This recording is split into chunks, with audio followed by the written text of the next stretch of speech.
The Karn, I think, might be one of my favorite pieces of Magic art ever because it just is so stupid. It's given me grandma in the tree on Pocahontas vibes. Right? Like, it's just, he's a tree with like the derpiest face, and I love everything about it. You know what face that Karn's making?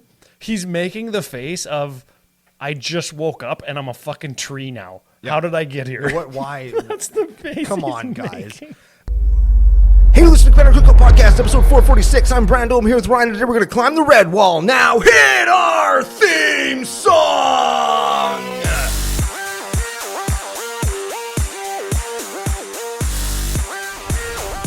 Hey, Ryan. We're back for yet another whirlwind adventure. How you doing? Good. What is going down? Whole bunch is going down. We're going to spend today talking about some pint-sized heroes from Bloomburrow. We got some stories to tell, some people to thank, some information about where you can get some of these miraculous and marvelous cards. But before we get to any of that, we have to thank our official business daddies, FusionGamingOnline.com. They're your source for all your gaming needs. And Pile of Bones Brewing Co., they're the second coolest thing to come out of Regina, and the official beer sponsor for CCO Sidewalk Slam Season 2, right here on YouTube. Oh, very much so. And got to say thank you to producer Gary. Oh, yeah. PG, editor, no, not editor Gary, he's not editor Joe, too. Let's throw him in there. Yeah, editor he's Joe. Fine, yeah. But producer Gary, the Dufferin Avenue Media Network, if you were watching on YouTube, which you should be, you'd see the TV behind us with all the great messages with other Commander Cookout shows and stuff that you can find. And we're here. We're talking about Bloomburrow. If you want to pick any Bloomburrow up, I've gotten some messages. As I do. As I always do when the FusionGamingOnline.com promo code changes. Yeah. Current code at the time of this recording. Yes. CCO Summer. Yes. It's hotter than Satan's butt crack here. Man, yeah, heat warnings every day. Oh, man. And it's like our first, we were talking about it on the Your Show live YouTube show happens every weekday. Oh, look at 4 to 5. Are we Central Time? I think. Central or Mountain Time. But check it out. It's worth a watch. You'll see Ryan, you'll see me. We were talking about how this is like the most humid summer we've had where we live in like, I think it's 9 years. We were talking about this on CCO last week, actually. Like we just haven't had it. And now, like, the dogs are in pain. Like, look, we're sweating like we're... You are sweaty. Like we're writing a very large check. Like, I'm just sweating. Do you play Magic? Because you're sweaty. I know. I feel like I'm trying hard right now, and I'm not. But I feel like I am because I'm so damn sweaty. I feel like I'm trying hard. Right? And I'm just not. So but good. Here we are. So good. So, man... Thanks to Fusion, CCO Summer, even Fusion messaged me and was like, are you sure you told everybody? They're messaging me saying the promo code doesn't work. I'm like, dude, I tell them every week. Every single week we tell them. Yeah, CCO Summer. Big thanks to Pile of Bones Brewing as well. We're going to be at the Pile of Bones Tap Room in September for the face-to-face games tour stop. Yeah. And we're going to do a little takeover with CCO Nation. That's going to be a ton of fun. And the members of the Nation and the Patreon supporters are going to come. I think I'm going to try and swindle face-to-face into giving a bunch of booster packs to the Nation. Because we show up, right? Like when the Nation shows up. We show up. And there's a lot of ballers in the Nation that like to come, spend money, get booster boxes so we can all do open flippy like at whatever after party we organize. Yeah. And the face-to-face guys come out and we kind of just all hang out after, and it's so much fun. I think I got to swindle them into giving us some booster packs. I'm going to say, hey, Mr. Face. Yeah. Mr. 2. Yeah. Mr. Face 2. Whatever. Mrs. Gaming. Yes. Mr. Face, Mr. 2, and Mrs. Gaming. Yes. Booster packs, Bloomburrow, Duskmorn, whatever the current set is. Yeah. Whatever it is. Yeah. Duskmorn's already out when we get there. Well, hey, you know what? Bloomburrow's in the rear view, baby. Last week's edition of Commander History with Mac and I talked about Streets of New Capenna, and you're saying, well, why is that in Commander's history? That was a recent set. Bro, that was 2.5 years ago. What? Capenna was 2.5 years ago, came out at the start of 2022. Did you know that? Well, yes, but also, man, does not feel like you can still go to RLGS. I don't know if other people do. You can still go to RLGS and buy collector boosters of that set. Yeah. Which is crazy because there's some cards in there that are worth a bunch of money. I got another one for you. Okay. War of the Spark. Remember the Liliana commercial, like the Liliana commercial with In the End remake and stuff? With she fights Nicol Bolas, she turns to fire. Oh yeah, we were all in. We were in Calgary. That was morning. when we met Lenny and Steven. Yeah, that was Lenny and Steven came because I peer pressured them into flying to a different country to come play Magic for 3 days. Wait, do you mean to tell me you peer pressured Lenny and Steven to fly to Calgary, Alberta, Canada, to play Magic with us at an event? I did. It's almost like we're doing that again this fall. So maybe, Well, hey, I've heard a bunch of people in the nation say, I want to make the face-to-face Command Fest Calgary a thing. There might be a regional championship that weekend too. So like actually Good Kyle's going to be there and a bunch of like real Magic players, right? That are vying for money and prestige and those Sauron promos that I'll never be able to afford. yeah, they're going to sweat harder than me. Yeah. And I've had a bunch of people in the nation say, hey, I'd be up for a CCO experience that weekend because it's 3 or 4 day Magic event. There's going to be thousands of people. And again, the nation shows up. So if you want to get into the next CCO experience, that is like the mini one in Regina, because it's probably going to be a 2-day event for us if we're going down to set up, take down, have the after party, right? And a bunch of the Saskatoon CCO Dude Bros are coming. Or Calgary in the 3rd week of November. You head on over to patreon.com/CCO podcast. You jump in the Discord. That's where the planning happens. And before the planning and stuff kicks off, I send a message out to all the patrons saying, hey, this is the thing. This is about how much money it's going to be. We'll stay in a house. We usually rent like a house in the mountains, and we just... Yeah, we get somewhere good. We have tacos and pizza and drink beer and play Magic and open up expensive Magic cards. And we play the funnest game. My favorite game is Who Spent the Most Money Today? Yeah. And we've had some ballers, man. Oh, like, man. I even won one time, which I feel kind of bad about. Yeah, actually. in Vegas last year, Buckhole. Yeah. Anthony Blockley bought a Gamma playtest card, a piece of frickin' paper, for $1,200. But a piece of Magic history. Is it the only one of its kind on the earth? It's certainly the oldest version of Magic playtest cards available. Like it was the playtest print-offs, black and white, from before Alpha was released.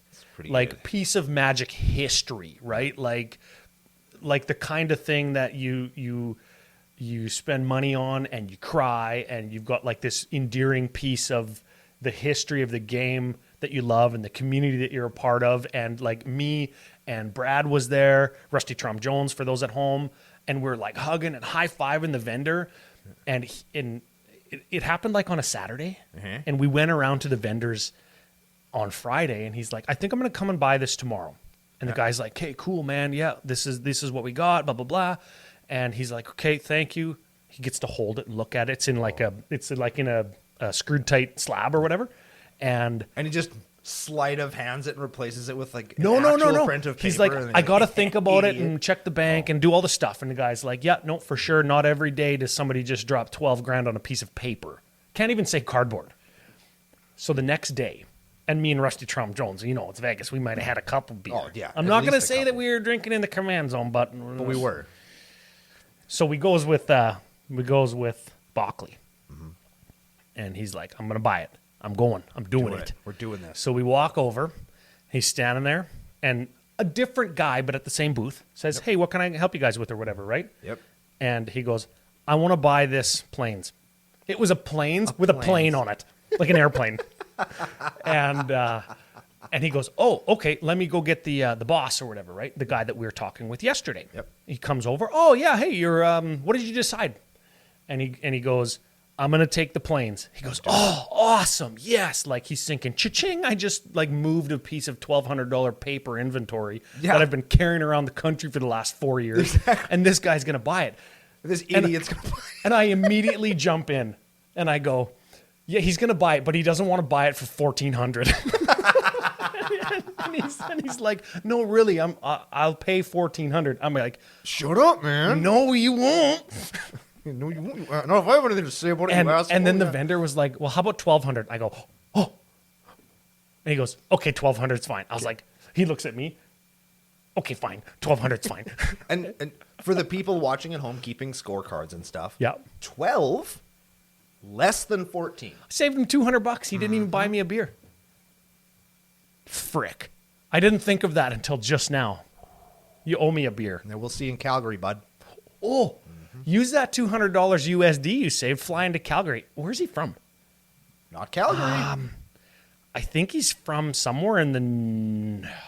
I mean, as long as he's not I from think he's Canada, from- he can probably use the 200 USD to fly anywhere in Canada. Well, anywhere in the world really except Canada, because Canada flights is a fucking racket and I hate it. I think he's from Portland. That's Ooh. kind of close. Yeah, Or like the Portland area, like Everywhere is or close when you're flying Oregon, in an Washington, airplane. like the Northwest somewhere. we go. That'll be cheap to go to Calgary. It'll be easy. Yeah, do it. Yeah. Or else. Okay, so we mentioned the patrons. That's how you get into the CCO experience. We got a new one. Okay. Nickname. So he needs a new nickname. Okay. Just Grim. How many M's? Just one. And usually, like when I get a pseudonym like this, I'll look up the guy's real name. What a punk ass. 1 M? 1M. Grim. What's the nickname? From Grim? What's something that rhymes with grim and is dirty? Flim?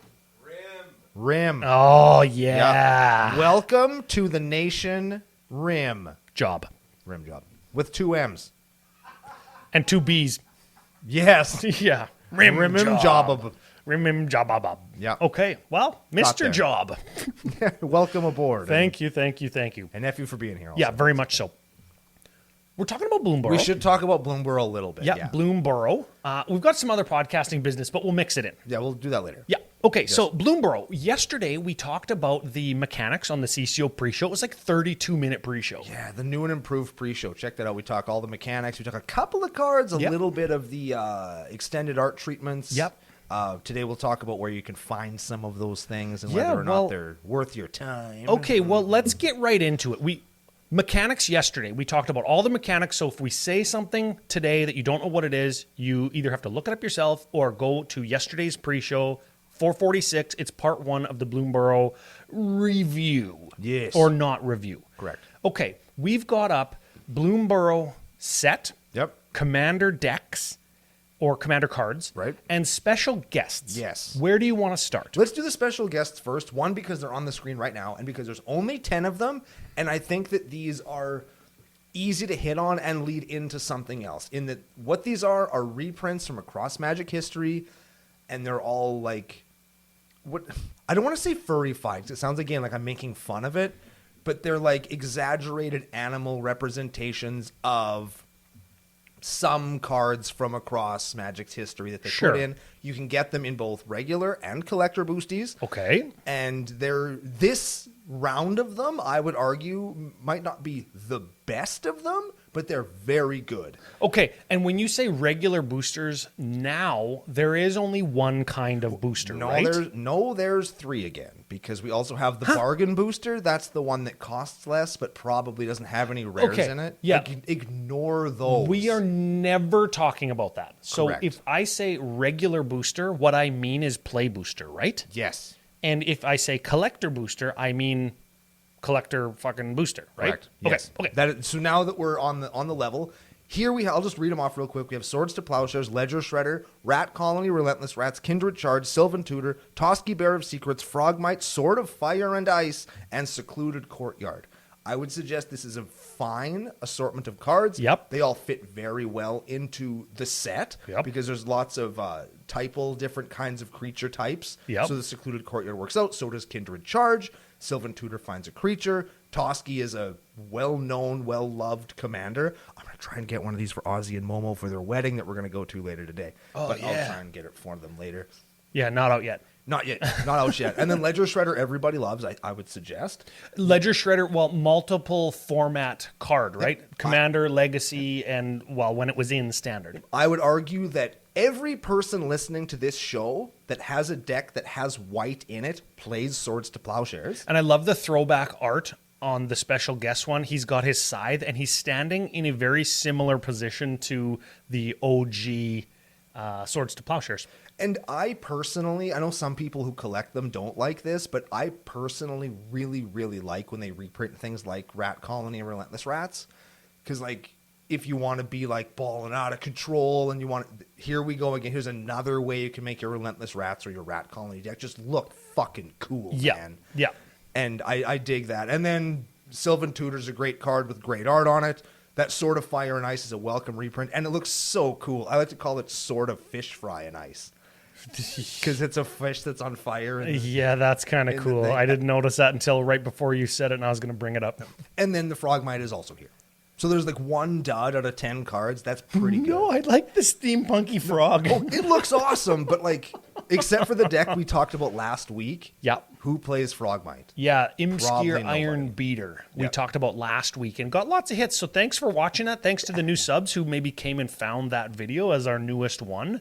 I still haven't started building it though. You'll get there. Yeah, I'm sure I will. You'll get there, my guy. Okay, so I think overall these are great additions to your deck. If you're watching on YouTube, which you should be, all of the cards probably flashed quickly across the screen, so you'll get to see the not the showcase, but like the premium art treatment that you're gonna find in this set. They also do a bunch of planeswalkers. I hope it's not in too this. late, but I'm giving Joe just express written permission to just scroll doing like a screen layover. Or just taking a screenshot of all of them and showing them all at once to save him time. But if he already did that and then got to this part, he's gonna like just facepalm. Because they've also done a bunch of planeswalkers have been done in this same treatment. Yeah, you can find those in the, if you're looking for them, they're in the Commander deck stuff. They're mixed in with those, and there's some good ones. There's a good Liliana. There's the jerkbag Narset that nobody likes is in there. There's a bunch of cool stuff that you can pick up in that art style where they've furified. Jace the Mind Sculptor is one of them. Oh man, that card's freaking good. The Karn, I think, might be one of my favorite pieces of Magic art ever because it just is so stupid. It's given me Grandma in the Tree on Pocahontas vibes. Right? Like it's just, he's a tree with like the derpiest face, and I love everything about it. You know what face that Karn's making? He's making the face of, I just woke up and I'm a fucking tree now. Yeah. How did I get here? What? Why? That's the face. Come he's on, guys. making. But and again, these borderless cards, which you can get in, I think these ones are only available in collector boosters. The planeswalkers and the stuff. That's why they have the command. They're in like the commander. You can get a regular one in the commander card slot of your collector booster, or you can get a foil one in that like the big gambling card slot at the end of your collector booster. Yeah, and you know what? These other special guests that have all this special art that are all reprints, they hit some bangers, right? Oh, yeah. Gilded Goose, Gitrog, Birds of Paradise, Baleful Strix. They hit Marrow-Gnar, Yeah, and- Expensive Rat Commander, And Ink Eyes. and Ink Eyes, and Squirrel Mob, and who's the other Squirrelmander? The That was the Toski. Chatterfang. Chatterfang. Chatterfang is the de facto Squirrel Commander because it's got both colors, right? Yep. So Chatterfang and Toski in this style. So I can't. You get Frog is there Yeah, too. which is Quain, cool. Ishai, like they hit all of the right cards to furify them, but in some cases they didn't have to. Like Quain and Kaikar and Gitrog, those all fit thematically and creature typally in the set already. So kudos because they gave popular, beloved cards that are already animals new, interesting, fun art. They made them more available if they're expensive or hard to get. And every single one of them looks cool. and you know what my favorite part about these is they're not anime style. Like they didn't make them into like an anime fox and an anime bird and an anime rabbit. And for that reason, calling them like furry doesn't compute in my brain, right? Like they don't look like what my mind's eye envisions furries to look like. They just look like animal drawings, like they were on a cover of a Redwall novel, right? Like you said. And they're very. And what's the one that I'm the most excited about? Like the worst one? Shitty Sliver Queen in Ant Queen. Ant Queen. Because I play it. Yes. Right? Like that's the one that I want. play a lot of these cards. There's lots of really cool stuff there. So I think if you're looking to upgrade your collection, or again, if you're looking to make that pimped out rat deck, here we go. Yep. Right? Very cool. It's all here for you. Okay. Which I like. Well, we've got other special treatments as well. We've got the seasons in Borderless and the Borderless like bad guy legends, Yeah, right? they're like notebook things. There was a secret lair like this, actually, that came out a couple of years ago. I can't remember which one it was, but very reminiscent of that. And all of the big animals that have come to mess with our heroes in... What's the place called? Valley. In Valley? Oh, you know how you would know what the place is called? Tell me. You have to go to Commander Cookout on YouTube and watch Commander Munchies. That's all filler, no chiller, super tall Miller. Uh-huh. He's got a new shorts series on YouTube that has all of the story hits. Ooh. So when you and I don't know anything, Which we don't. we go to Commander Cookout on YouTube and find the shorts playlist or like the Commander Munchies playlist and learn all about Bloomburrow. And because they'll be released somewhat serially, like over the course of a couple days, at the end of that, there'll be a supercut with all 3 or 4 or 6 or however many there are to tell us the whole story in a couple of minutes. Then we'll be caught up. Where is it? Who are the characters? What's like the bare bones of the story? So we know kind of what's going on. Why are these people important? Yeah, and where does it happen, and who are the main characters, and who dies, who lives, all that kind of stuff. So big thanks to Aiden for doing that. We've been talking about it for a long time, and I'm excited because I love to feature more of the nation's content on the show. We got some really creative and talented people. Yeah. And being able to showcase them is a lot of fun. Yep, for sure. So So we're actually going to talk about these creatures next week when we do the legendary creature portion of the review. But suffice it to say, this art style, I really like it. I think it's really, really cool. I like that it doesn't really look like a Magic card because you know me. And these are all really good cards that they've picked. And then the seasonal versions of the 3-Tree City, I think is really, really cool as well. Man, I am so hyped that they brought back seasons. Look all the way back in Magic's history and look at like the seasonal Mishra's factories. Yeah, look at the different Urza's towers and mines and power plants. Look at I know those weren't seasonal, but look at the different high tides. Look at the different Hymn to Torox. Different strip mines. Strip mines, yeah. Look at all those different cards, and they're bringing that back. Not that we can play 4 of them in a deck like we would with High Tide or whatever, right? But now you can pick the one that you like the best. Yes, thematically or from a color standpoint, or like maybe, and I know that these have to exist, only cards that play, or only decks that play cards from Winter. Sure. Or I just like the Winter art for 3-Tree City better, and it's about feeling like heard and seen and familiar, right? Like there's not a whole ton of Magic cards that feature Winter. And we freaking get Winter, right? So like it looks like somewhere where the eye would be. And we're going to touch on this quickly. But Sure. we will talk about it. The Winter things, the basic lands that also do that. There's 6 separate versions of each basic land. There's 2 regular art ones. Yes. Then there's 4 seasonal versions that are in full art of each basic. Oh, man. The full art ones appear 100% of the time in collector boosters. Okay. And then they are also tiered through rarity. So with spring, summer, fall, winter. So the winter ones appear the least. The spring appears the most. Oh. The regular art ones will be sprinkled in the regular boosters. Sprinkled in? Shut up. So the regular ones are going to be in the regular art. So you can either get one of these cool seasonal ones, or you can get like the shitty free basic land that you find on the floor of the LGS. Which I think those last 2 were just completely superfluous and should have been left out. Sure. I don't think we need 6 different basic lands. No. I love the plains. Very reminiscent in terms of like just artistic composition and where your eye looks as you look through the piece. Looks very much like Gaia's Cradle. Yep. Same kind of curly plants and same kind of eye line. Yep. Love the plains. I like the islands because they have frogs on them. I love the frogs in this set. We're going to talk about that in a second. But Yes, if you notice the big paw prints, like wolf prints in the mud. Yep. And in the different arts, they're traveling different ways. Yep. I wonder if that's important. Bet you Aiden knows. You don't know that. Maybe you watch Commander Nuggets or whatever it's called. Munchies. There we Yes, go. yes. The mountains I don't care for too much. They seem a little bit low detail compared to the rest of the pieces. Yes, the swamps are super cool. The forests are super cool. Oh, I like the mucky swamps with the reeds that are hanging over the edges and stuff. I like and the you can see the exposed roots. I like the fall forest very much. Yes. This one here. Oh yeah. Yeah, that's the one. I like that Oh, one. I thought that those were the swamps. Where are the swamps? Right here.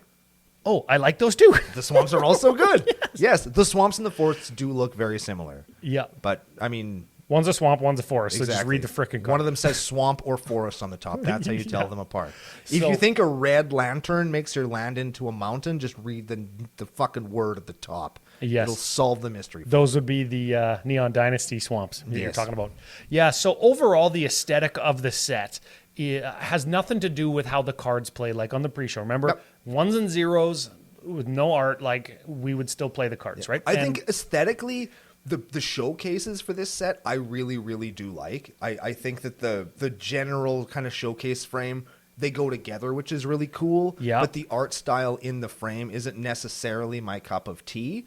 But overall, I really, really like the special art. the frames go together side by side. They look like they join. Aesthetically, that makes me happy in pants. Yep. The art style, again, goes back to the cover of a Redwall novel or the cover of like the VHS movie cover of Secret of Nim or Watership Down or some 90s cartoon about animals, About animals that talk and do stuff. Yeah. Except that not from Disney. which makes it feel very reminiscent. The art style at large in the set, some pieces look like they're done in very non-traditional MTG styles like pencil crayons and Watercolors very not digital. Obviously not digital, and I love that. I appreciate that And very much. in addition to like the style and the direction and what the set looks like, there are some pieces that I have to call out because we need more of this in Magic art direction. We need more pieces like Stargaze. Stargaze will be up on the screen. Editor Joe will have that there. It's surrealism. There's things in there that aren't actually real, but it still translates as to what I'm seeing, right? What animal is that? That's a bat. That's a bat. But it's not upside down. How can you tell that it's a bat if it's not upside down? Because that's what bats look like. And then there's another one in another black card in Ruthless Negotiation. Oh, that's a good one. Not only does it have the cartoon style that I was just talking about, Yep. but it also has like a patterned and obviously not real place, patterned background. Very cool. We need more of this in Magic art. This is so fantastic, and It's fun to look at. it makes each card visually interesting and different and recognizable and puts different style other than hyper realistic digital art. Not that there's anything wrong with that. I always have to qualify that because we'll get a bunch of people jumping down my throat. But a diversity of art is so cool. I have one more black card since Okay. we're on the topic. This is Psychic Whirl. This is a little bit abstract, but I can still tell I'm looking at a rat. But it's very abstract with circles and different colors, and it's a little bit cubism. It's a little bit Picasso-y. I don't see a single cube or a rat. Oh, no, there he is. There's Yes. his head. There's Yes. his hand. Yeah, okay. And never the mind. style with Take the it back. overlapping lines with the different colors filling all the lines, right? Very cool 3 pieces there that I think we need so much more of. Agreed. Yeah. So those are the first 3 cards I wanted to talk about that weren't like you know what I'm saying. Are there cards that you do want to talk about? Guys, we can talk about a couple of cards that we're pumped about. Man, there's probably like 7 of my decks that are getting cards from this set. Dang. Regardless of art and creature types and all the stuff, Right. there will be cards that just coincidentally I play strategies that cards from this set will fit into. I'm going to say it now. No, I'm not going to build a frog deck. Oh. As much as I fucking want to, I've reached a point where I can't just build decks for the gimmick anymore. Will I try and get several frog cards? Absolutely. Yes, but sir. if you're out there and you want to build a sweet frog deck, by all means, get it into us. We'll talk about it in a couple of weeks. So I'm going to throw that out there now, and then we'll talk about some cards. The frogs, there's frogs in this set that are, like, all of them are good in my lands deck. We'll talk about the frogs next week because they're legendary. They're all right? legend, but they're wild, and they don't all go together. Like all the legends, they don't go together, which fucking pisses me off. Oh, man, yeah, because they're all, like, 3 colors, and they're all different colors, right? Yeah, God damn. One of them is, I think, my new favorite Magic card. We're going to talk about that next week, and it's by a lot, and it's not even close. Okay. Oh, man. Are there white cards that you like? Do you like the new, this one here? This is the one I think I might play. It's Dawn's Truce. Okay. It's an instant for white 1. Gift a card. We talked about how we dislike gift last week, or yesterday. You and permanents you control gain hexproof until end of turn. If the gift was promised, permanents you control become indestructible until end of turn. So it's kind of Tef's protection, or everybody lives, or whatever, except easier to understand, and it will probably cost less money. And they get a card, so, like, if they're going to cast a removal spell or a sweeper on your overextended board of aggro, you can give them their card back at the exchange of, I keep all my guys. At this exchange of all your dudes still die and mine don't, and I'm going to beat you to fucking death on my turn. So it doesn't actually matter that you give them a card? No, not at all. Because they might be down 2 or 3 of their own guys. Exactly. It's like, nice card, dickhead. I hope that it saves you from the inevitable beating that you're going to take for trying to kill all my stuff. I don't hate that. I love the art in this set, and not the cutesy blah, blah, blah. I love the variety and the realism mixed with the fantasy, like Drift Gloom Coyote. Can we please get more coyotes? I'm not going to read the card, just love the art. I do love Dewdrop Cure. Okay. Another fantastic piece of art. Don't you just want that guy to get that drop of water? Oh yeah, I just want that lady to drink that water. That's what I want. Yeah, they need it. Yep. They need it because it's going to heal them. Yep. Okay, gift a card. God damn it. Yeah, you gift them a card. It's a sorcery for white and 2. Return up to 2 target creature cards, each with mana value 2 or less, from your graveyard to your hand. If the gift was promised, instead you get 3 things. You know how many games to the battlefield? You know how many games this card is going to win? Fucking lots. All of them. Yes. Because you're just going to get the things back that make whatever your combo is. You're just going to get all your aristocrats back and just win. This card, right? Like, people see, like, it's got a cutesy mouse and like, oh, that's so sweet. It's like, no, this card is savage. This card is saw in half. This card is ridiculous. Dewdrop Cure, you think it's that good? I think it's it's going to get something back like an aristocrat and a walking ballista when you have your Machias out. You're just going to, like, mow people down. Yeah. Yeah. Exactly. Yes. It's just going to get combo pieces out of the graveyard. Exactly. That's what that card does. And look at how nice it looks. Yeah, and then it's just this nice little mouse. Oh, I need some Gets water, that drop please. of water and then just turns into a monster. I want to go down to the blue cards, and I want to see if the card that in my brain I saw spoiled, it's a 1/3 something. Sure. And when it attacks, something defending player controls, artifact, planeswalker, or creature turns into a 2/2 with no abilities until your next turn. What? That's a card? And it can't be blocked by creatures power 2 or more. I saw it somewhere, and now I can't find it again. Like, did I invent this insane card? I'll talk about a different card that you like. Yes. Mockingbird. I don't like Mockingbird. It's a clone. But it's a bad clone. It's too late. It's too late to balance clones. Don't give me blue X, clone something that costs X, and give it flying. Because you've already given us a sorcery that does this exact thing for 4, and it clones legendary things. Oh. Don't give us a strict downgrade of a card that's worse than every other version of the card. Man. That I thought you'd like Mockingbird because he's mocking somebody. Oh no. He's a clone. Trust and believe this card is going to go into my binder in as pimpish foil as I can find, but it's never coming out of the binder. Oh, I like the card, but I don't sad. like that it's I'm not going to play it in any of my clone decks. Maybe Animar could play it because it doesn't cost... Because it costs blue. It costs blue. It costs blue just like clone. Oh. But now it flies. You could clone somebody's big, dumb idiot, and then... Now it flies. Now it flies, yeah. Sure. I love all of the birds that I'm getting in white and blue in this set. Because many birds. I have a white and blue bird deck, and there's so freaking many good ones. Do you think that birds and rats just arbitrarily just get so much better? Because like lizards and mice and gerbils and coyotes and shit, like they weren't really a thing. But like they're a thing now, but they weren't really before. Yes. But rats and birds were.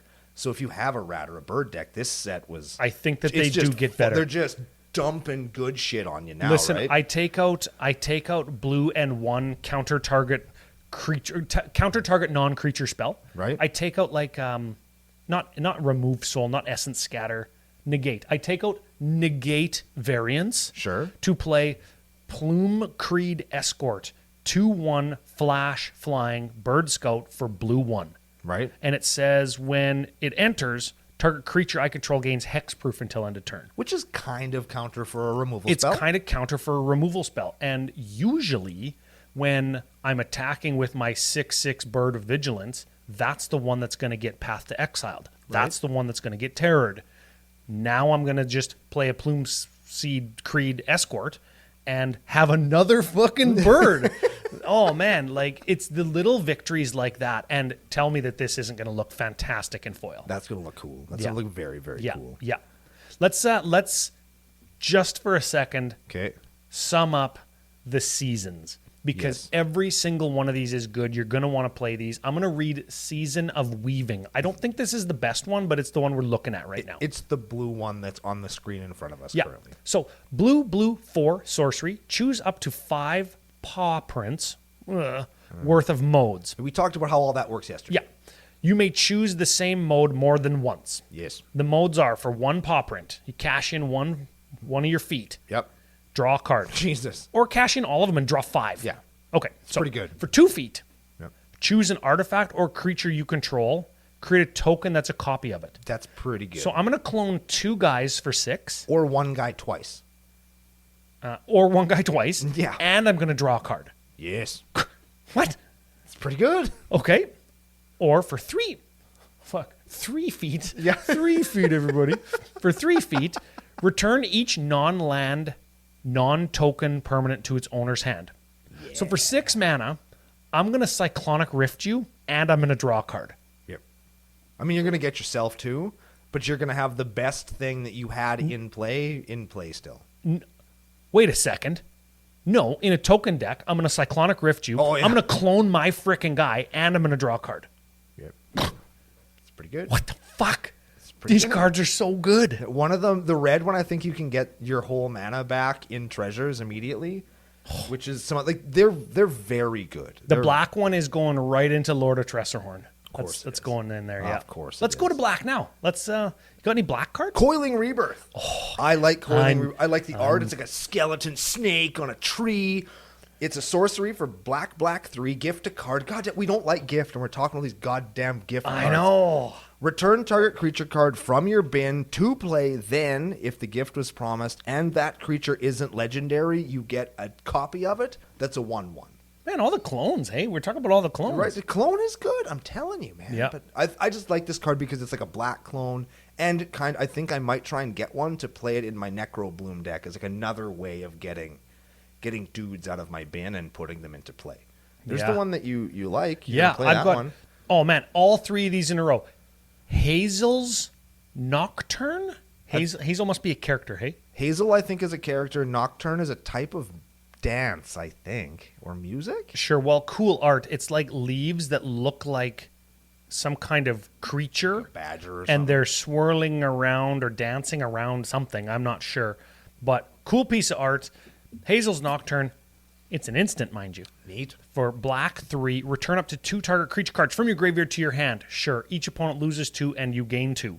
So it's going to trigger life gain things, which we see other things in this set care about. Yep. It's going to get me back my guys that do something when they die in Lord of Tressorhorn. Yeah. Right. and it's going to drain each of my opponents for 2. Yep. I like that. I like Husk Burster Swarm. Costs 1 less for each creature you own in exile and in your graveyard. Pretty good. So it's a 6/6 Menace Death Touch for 8. For 1. But it's for 1 because Yes. I'm probably going to have by the time I... Yes. Is this just not better, but is this just along with Gurmag Angler?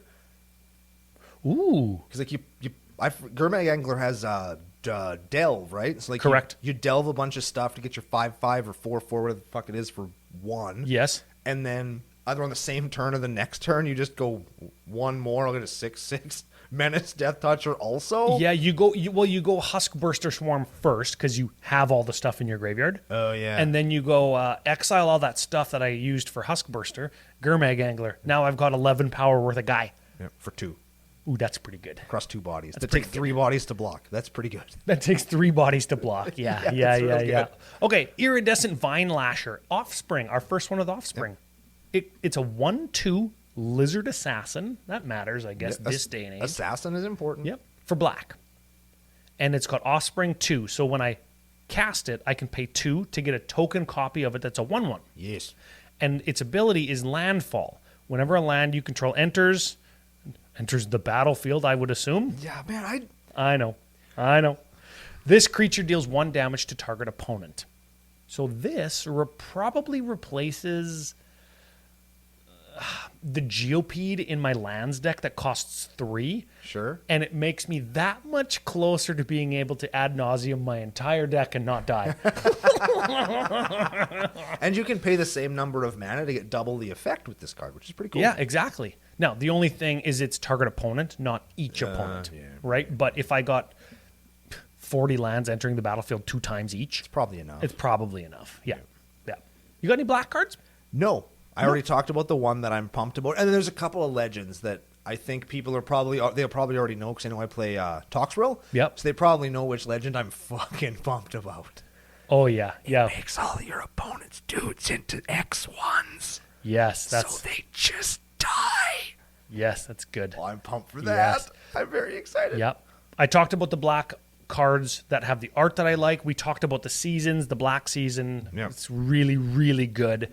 Got any red cards? I have a red card from the Commander deck that I am so pumped for because it's a Norrin staple card. These are reprints. Yeah, I'm going up. I forget the name of it, but it's a lizard for red 1 with Offspring 2. Agate Instigator. Whenever a creature comes into play under your control, it deals 1 damage to each opponent. Yep. It's Impact Tremors on a 1/3.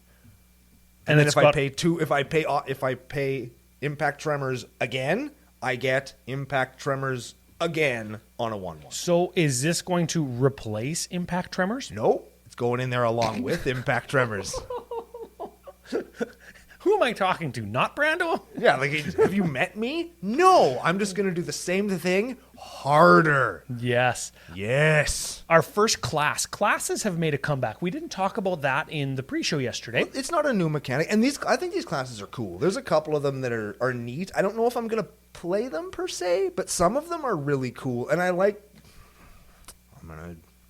gonna be a Disney weeb for but a moment. Okay. I actually kind of like seeing anthropomorphic animals just doing jobs. Yes. Not fighting or adventuring. I like to see them being carpenters. Being or a blacksmith. artists. Yes. Right? I just like to see them doing like jobs because I picture them just little and small in their little tiny houses and their little buildings, and they have their little wee implements and they're just doing little things. I can't help but like that. Yes. It's who I am as a person. Don't judge me. I'm not sure from like a physics standpoint that if you heated up a piece of metal and struck it with a small hammer, I don't think that would blacksmith the way that you want it to. I mean, unless the hammer was made of like plutonium, because then it'd be heavy enough maybe to make it. Yeah, no, I don't think so, because it still wouldn't be heavy enough, because the structure of metal at that scale is still the same as if it was big. Well, maybe they have tiny steel. where the Yeah, steel maybe is maybe the small. molecules and the atoms are actually scaled down to Brando. Yeah, okay. Hey man, that's how Transformers works. I suppose. Okay, that's how a giant dude turns into a fucking cassette deck. That's how it works. Oh. Okay, it's mass shifting. Get with it, Ryan. I suppose. Yeah. Jesus. Wow, we'll see the Transformer secret layers in with the Bloomburrow stuff. Wouldn't that be great? That's what Magic's turning into. It's like the Megatron card would just be all of Valley or whatever it was, just in front of Megatron's arm cannon before he just destroys everybody. Well, no, it's like the meme, right? Never thought I'd die fighting side by side with a dwarf. Is Legolas saying that? And then it's it's Optimus Prime saying, "Well, what about fighting side by side with the Autobot?" And it's like Magic the Gathering, everyone. Yeah. So good. Okay, artist talent. Whenever you cast a non-creature spell, you can discard a card, then draw a card. Cool. That's good already. I like that. And it Although costs 2 mana. It's another goddamn do non-creature shit card. Yep. I'm sick of those. So level 2 for red 2 now. So you've spent 5 total. Right. Non-creature spells you cast cost 1 less to cast. Neat. That's good. That's another Storm deck card. Good. Yeah, I wouldn't pay 5 mana for that effect when it exists for 2. Right. But I can also draw a card every fucking time I cast a spell. Which is pretty good. Which is good. Now, level 3 for 3 more mana, 8 total. If a source you control would deal non-combat damage to an opponent or a permanent opponent controls, it deals that much damage plus 2. And that's why it's going into Torbran. Yes. Now, if you Earthquake and get 1 extra damage out of your Earthquake because it costs less, right? Your Earthquake's going to do like Earthquake plus 2. Earthquake plus 3 at max level. Oh, yeah. Yeah. If you Grape Shot, all of those are individual instances of 1 damage, and probably there's 20 of them. So now they're individual instances of Lightning Bolt. And if you have a Goblin Sharpshooter with a Torbran, they're now repeatable instances of Lava Axe. Ooh, that's 5. Which is way better. Is it a replacement on both of them? So you replace it with just 2? I think it just adds both, doesn't it? I don't remember how Torbran is worded, but if you're looking to do that, make sure you find out, because when there's two different replacement effects, it's like whoever's getting targeted like picks or whatever. And if Torbran makes it be 2 and this makes it be 2, well, if you add 2 or if you instead 2, like those are different too. So there's lots of little things to worry about there. Yeah. Okay, what's about Festival of Embers? You think that this card is going to be as crazy as like people think it is? No. Give it a read. No, but yes. Okay, it's an enchantment for red 4. During your turn, you may cast instants and sorcery spells from your graveyard by paying 1 life in addition to their other costs. If a card or token would be put into your graveyard from anywhere, exile it instead. And then it's got, I don't know why this part of it exists. It has red 1, sack it. Because you might want something to go to your graveyard. In a Storm deck? Yes. Oh, yeah, because I guess if you cast it from your hand, you can't flash it back. Correct. That's how they've balanced it. Yeah, okay, sure. Because I can sacrifice it, cast a bunch of stuff that goes to my graveyard, cast Underworld Breach, get it back, and then recast that stuff. This is very much like Past in Flames. And think about formats where you can play 4 of these, where you can sacrifice one of them to do the thing that I just said, but instead of Underworld Breaching it, you just play the next one from your hand. Yeah. Oh, man, this card is frick. I think that it's balanced enough where it's not going to just take over formats, but like it is good. There's nothing wrong with it. And a broken card makes a card better, like Underworld Breach with this? Yeah. Of course it does. Yeah. Did we just break Underworld Breach? Yesterday we broke Doubling Season. Today we broke Underworld Breach? That's why you come to Commander Cookout Podcast. We are good at this. Yeah, wait until we break frickin' Intruder Alarm. Or, have you ever heard of Ashnod's Altar, bro? Yeah, that card's medium at best. We need to find a way to make that thing better. Yeah. We as a team, because nobody else has done that before. Yep. But I think that card is cool, and I'll bet you we're going to see a lot of it. And I'm actually kind of looking forward to seeing some of the ridiculous crap that people do with it. Yeah. You know what? We forgot to talk about Osteomancer Adapt. Mm-hmm. This is Undersquirreled Breach. Undersquirreled Breach from yesterday's pre-show, and it's a Death Touch 2/2 for 2 Squirrel Warlock. All of that matters. Yes. Yep. And you can tap it until the end of your turn. You can cast creature spells from your graveyard by foraging in addition to paying their other costs. If you cast a spell this way, it enters with a finality counter on it, which means if it dies, you exile it instead. It goes away, so you can't just keep doing it over and over. If I open one of these, I think I might play it in my Everything Has Death Touch deck, because it has death touch and it's good. And sometimes you got to just take the 3/6 for 6 with death touch out of the deck to replace it with something more efficient. Yeah. And in this case, that's the exact move I'm going to make. Man, this is Underworld Breach. It doesn't happen at the same time because he doesn't have haste, obviously, right? No. But you just exile 3 things from your graveyard, get my creature back. Exile 3 things, get my creature back. Yeah. Different creature. Very different creature. Very important. Different creature. But when that creature is like just fucking Ulamog. Tutor to my graveyard or like Morality Shift, and then I can just, I guess you got to tap him, so he only does it once. Yep. Oh, he's playing with Intruder Alarm. Yeah. No, it's not target creature. It's until end of turn. You can just cast creature spells. You may cast creature spells. Yeah. Man alive. Yeah, you play him, you wheel the table, you Morality Shift, you tap him, then you win. That's pretty good. That's how that card could work if you're a degenerate scumbag. I play Morality Shift. Okay, green cards. Green cards. Do you think there's going to be any good green cards in a creature-focused deck like this one? I just don't know. And there is one that I want to talk about some art. Sure. It starts with a P, I think, so it'll be down a little bit. Polywog. There, Polywop. I want to talk about Polywallop because I don't give a shit what it does because it's a frog with a human fist punching a crab in the face. Oh man, there's crabs in this set. Right. Me and you and T Coates, we got this is our love letter. Okay. Yep. T Coates gets boars and turtles. Yep. You get frogs coming out of your anus. Oh yeah. And I get crabs. He said it. I didn't say it. He said it. But the point is, I freaking love that pic. And he doesn't even look. He looks like a real frog. Like it's not even anthropomorphized. The face. It's just like a frog that can't blink punching a fucking crab in the face. Okay, I'll read you this card and you're actually going to like this card. Okay. It's an instant. Yes. This card is an instant, which doesn't happen very often once I read it. It costs green 3, costs 1 less to cast for each frog you control. Sure. So in your frog deck, it's going to cost green. Yep. Target creature you control deals damage equal to twice its power to a creature you don't control. It's not even a fight. It's just a punch. It's just a frog hopping out of the pond and just beating you to death. Polywallop in your ass. Right? I love that. Opening up a can of Polywop.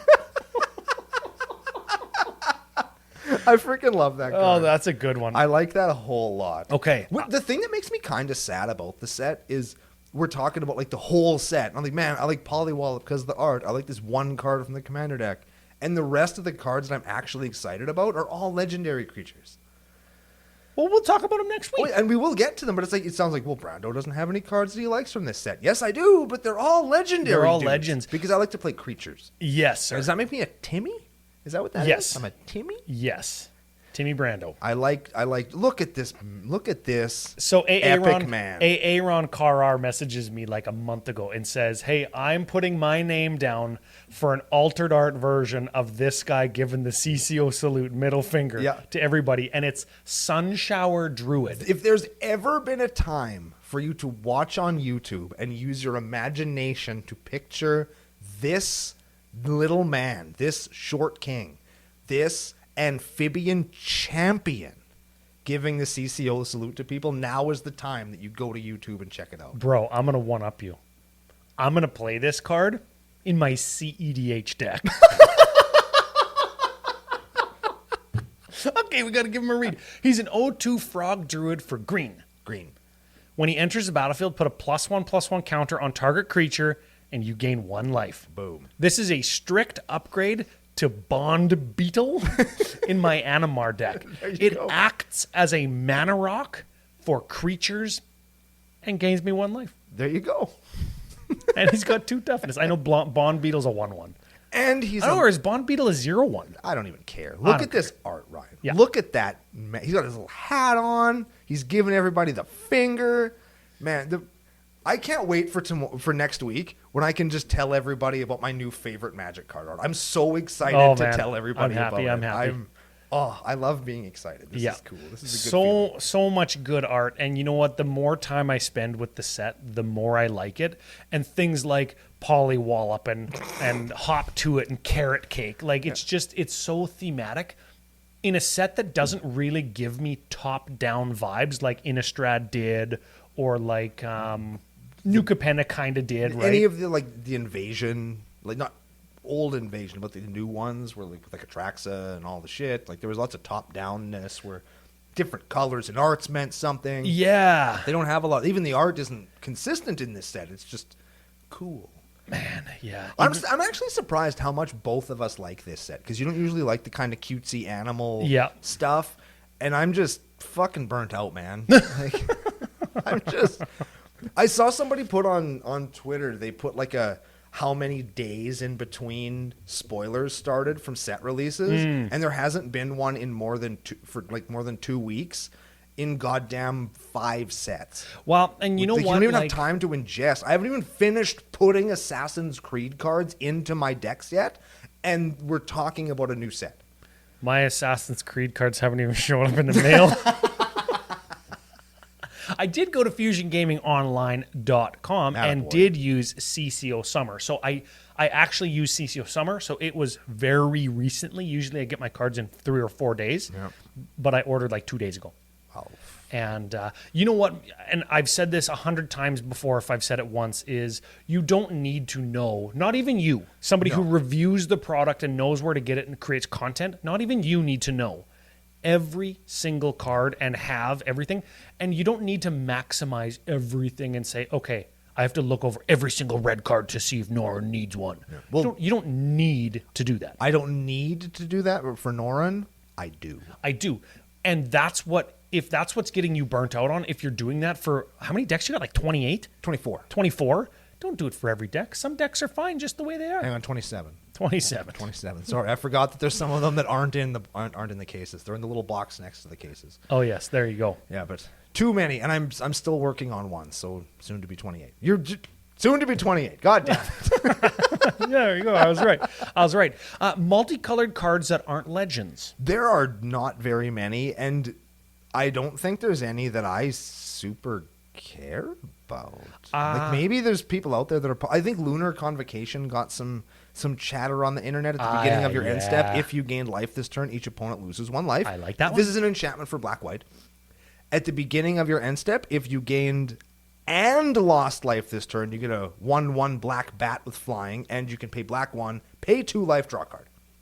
Whoa. So it's like greed, but like plus. Greed plus aristocrats in the aristocrats colors. Yeah. So which is good. I've seen lots of people talking about it. I don't really get what's happening. Like there's bats and there's squirrels and there's like a sewer gate but yeah, I'm not sure or are those like giant fish? I don't know. I don't care, Ryan. I don't know what's happening. I don't care. Lots of bird cards. Plume Creed Mentor, 2/3 bird scout with flying for 3. When Plume Creed Mentor or another creature you control with flying, which is almost all of them, put a +1/+1 counter on a creature you control without flying. Now, that's not super good in all bird decks because some of them like only have birds, but because my bird deck is also my Lord of the Rings good guys deck. Sure. I got like Stalwarts of Osgiliath and a couple other Gondor cards that have the Ring Tempts You, and of course I got a Samwise Gamgee in there where or a Samwise the Stouthearted where I can make those guys bigger by playing birds. And we'll talk about the art for a second where I like when pictures tell the story, and this is a bird teaching a bunch of other birds how to fly. Like, here's how you do it. Oh, yeah. You bunch of scrubs. Yeah, you fly up over somebody who's having a picnic, Yep. crap right into their food. Yep. That's what this guy's telling them. And then when they're like, oh, goddamn fucking birds, you swing down behind them and you steal some. Yes. Yep. Mm-hmm. Are there artifacts that we care about? I don't know, probably. I know that there's a 3-mana mana rock that I like. Is it Patchwork Banner?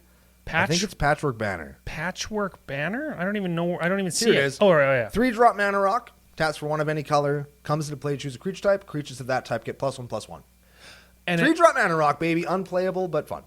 Oh, yeah. Okay. It's like, what's the one where you choose a color and creatures of the chosen color get +1/+0. That's another banner. It's another banner. So this is kind of the same in my Orvar, the all form, every creature type deck. Yeah. That one is better. But if you have a squirrel deck or a raccoon deck or whatever from this set that has creatures that fall into 3 different colors, right? This one's better. And I like how banner is choose your team. Mm-hmm. Your team gets buffed and you get mana.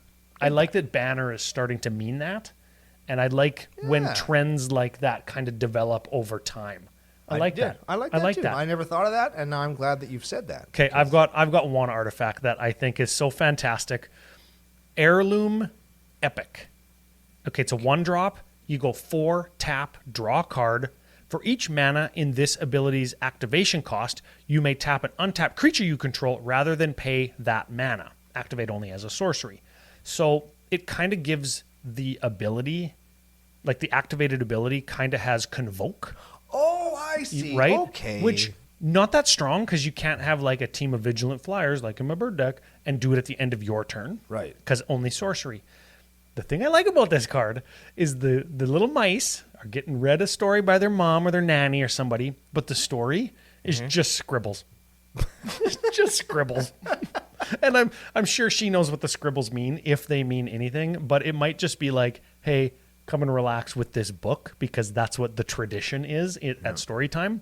And she's just telling them a story that she knows, regardless of what the scribbles represent or don't. I wonder if I love this little piece. Do you think that was a thing, where your parents would have, not our parents, but back in the day, parents would have just a book that looked like it had writing in it, but since kids couldn't read, and to be fair, the parents probably couldn't read either at the time, they would just open the book and tell the kids a story while pretending that they were reading it? I'll bet you that was a thing. You know what? It very much was a thing. And back in the day, and we're talking ancient Greece, thousands of years ago, the book killed the story. And after the book killed the story, the printing press killed the book. And now today, phone and the speed of technology has killed the printing press. Yeah, the podcast has killed the book. Yeah, and all of the audiobook killed the book. Radio killed the video star. No, video killed the radio star. Yeah. All of those things have led to us not having to remember things, right? I don't know what your phone number is, but I text you every single day. Yeah. Right? And all of those things, all the way back to when books were starting to be mass produced, has killed the tradition of storytelling. This is a whole anthropomorphic study that people have done over time, right? Yeah, man. This is an anthropology thing that people look into or study. And it's a whole topic that Editor Joe probably doesn't want us to go into, but you're right. It is a thing. One last card I want to talk about. It's a reprint. I am pumped to see it back. I wish it was Prismatic Vista, but it's not. It's Fabled Passage with new, really cool art. Yeah. And I'm very glad that they reprinted the land that says tap, sack, find a basic, put it into play. If you have 4 lands, untap it. Yeah. I like that card. I'm glad it's back in Standard. I'm glad it's back in packs. I'm glad that more people will be able to have access to it, because it's one of those cards that you're going to play in every EDH deck you ever play, because it's that good, and now more people can get it for less money, and that is excellent. Yep. I got last card. Okay. My last card, and I'm checking out. Okay. Fountain Port. This card is going to be an EDH staple. That sounds dirty as fuck. Fountain Port. Well, yeah, look at it. Kind of looks like a butt plug. Okay. It looks like a butt plug on top of a butt plug on top of an upside-down wine glass, Oh. which could also be a butt plug. Buttception. Tap to add a winding. Cool. 2, tap, sack a token, draw a card. That's pretty good. Yeah, it's not bad. 3, tap, pay 1 life, create a 1/1 blue fish token. Huh. Neat. 4, tap, create a treasure token. Ooh. So if I got unused mana at the end of my turn because I was holding something up, Yep. I'm just going to turn it into an extra mana for the next turn and turn. Yep. Or a dude, or a Or a frickin' card. Yeah. I can turn my land through treasure into a card. Yeah. Oh, but this card is good. This card's sneaky good, and it's just going to go in lots of decks, token decks, and it's good. And it's colorless, so it can go in every frickin' deck ever. Fountain Port. That's a good one. That's good. You got one last card, or are you good? Should we do Three Tree City real fast? Because they did take the time to make 5 different arts for it. So Three Tree City, legendary land, comes to play, choose a creature type. You can tap it for colorless or tap 2, and choose a color, add an equal amount of mana to that color to your mana pool, where X is the number of creatures you control of the color. Of that type. Yes. Oh, yes. This is a good card. So it's like, I've heard people calling it Fixed Gaia's Cradle. I've heard people calling it It's kind of Cabal Coffers. Cabal Coffers for dudes, right? So it comes in, you pick Elf, and then you make a bazillion mana because you have 8 40 mana elves. because you got elves. Yeah. I'm gonna play it in Tana the Butt Sewer, and I'm gonna tap it for 40 because that's how many Sapperlings I have. Yeah, I was already thinking about it for my Jetmir deck that I took apart. I was already thinking about it in my Orvar the All-Form deck. I'll just choose whatever creature I have the most of currently, like Mir or Merfolk or whatever. Yep. Yeah, this is a good one. That's a cool card. I forgot about that one. Lots of people are going to be after that. And again, cool. It's going to be present in several slots in packs. You can get it virtually anywhere. It's only pre-ordering at $35. Yeah, well, those are pre-order prices. I'll bet you that card's going to be $14, $15. Yeah, unless it finds a home in a standard deck. The fall and winter ones are almost $50. That's because they're the rarest. They're the rarest ones, yeah. They are also I wish I remembered the exact number. I think it's 40, 30, 20, 10, I think. Sure. Starting at spring and going to winter, I think is the rarity of those. Wow. I only need a Commander playset, which is one, and it doesn't matter what art it is. There it is. Okay, so Bloomburrow, you know what? Pleasantly surprised. I'm happy that there's so many cards in it for me. The art direction. I'm happy that so many of people in the nation that I've been talking to are excited and really thrilled with how the set kind of shook up. I'll bet you Amy's just beside herself. Oh, she and loves Mac too, and Bockley. We did a big story about him already. He's me and my friends are doing a bunch of sealed with it, right? There we go. And your favorite thing, sealed, hey? Oh, sealed can take a long walk off a short pier, man. There we go. Just eat it. So that's that. We're going to be back next week. We're going to talk a little bit more Bloomburrow before Duskmorn comes out. We're going to talk some legendary creatures on the next episode of Remember to check out Fusion Gaming Online for all your Bloomburrow stuff. CCO Summer is going to get you a 5% discount, and let everybody there know that their partnership with us and all of you is a good one. And we're going to come back next week on another exciting episode of Commander Cookout Podcast. Hit our theme song!